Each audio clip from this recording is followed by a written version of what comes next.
Bangladeshi students are seen during clashes with the police amid a student protest in Dhaka on Sunday. Dhaka, Bangladesh AP, thousands of angry young people took to the streets of Bangladesh's capital again Sunday to demand safer streets, facing police firing tear gas and pro-government activists who attacked them with clubs.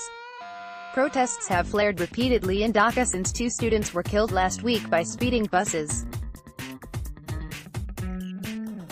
The pro-government activists, members of a political youth league, also attacked at least 5 journalists, including an Associated Press photographer who was briefly hospitalized with a head injury. Footage of the attack on social media showed him surrounded and beaten by nearly a dozen men in the city's Dhanmondi neighborhood. The protest is in the wake of 2 college students' deaths in a road accident. Bangladesh Prime Minister Sheikh Hasina urged students on Sunday to go home.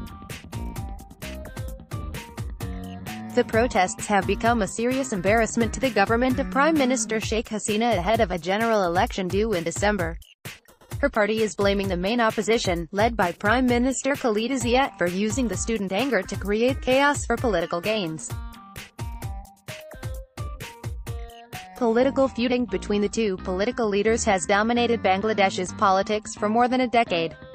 Zia's party has formerly extended its support to the protesters, but Hasina has also reached out to the demonstrators by pledging to improve road safety.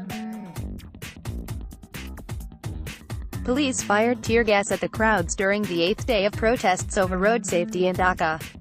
Meanwhile, on Saturday, an official car carrying the U.S. ambassador to Bangladesh, Marsha Bernakat, was attacked by a group of armed men, some riding motorcycles, as it drove through Dhaka, according to a Sunday statement from the embassy. No one was injured. Two-thirds, while we don't condone the actions of a few who have engaged in senseless property destruction, including of buses and other vehicles, nothing can justify the brutal attacks and violence over the weekend against the thousands of young people, U.S. Embassy Dhaka, at US Embassy Dhaka, August 5, 2018, 3/3 who have been peacefully exercising their democratic rights in supporting a safer Bangladesh, U.S. Embassy Dhaka, at US Embassy Dhaka, August 5, 2018 Badil Alam Majumdar, a prominent local activist and government critic, said the attack happened as the ambassador left a dinner party at his home. On Sunday, the U.S. Embassy said in a statement on its Facebook page that the protesters have united and captured the imagination of the whole country, noting that nothing can justify the brutal attacks and violence over the weekend against the thousands of young people who have been peacefully exercising their democratic rights in supporting a safer Bangladesh. At least 12,000 people die each year in road accidents in Bangladesh. The student protests have snarled traffic throughout Dhaka. The roads of Dhaka are a web of gridlock and chaos.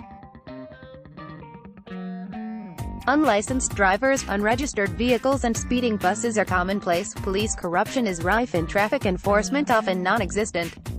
At least 12,000 people die each year in road accidents in Bangladesh.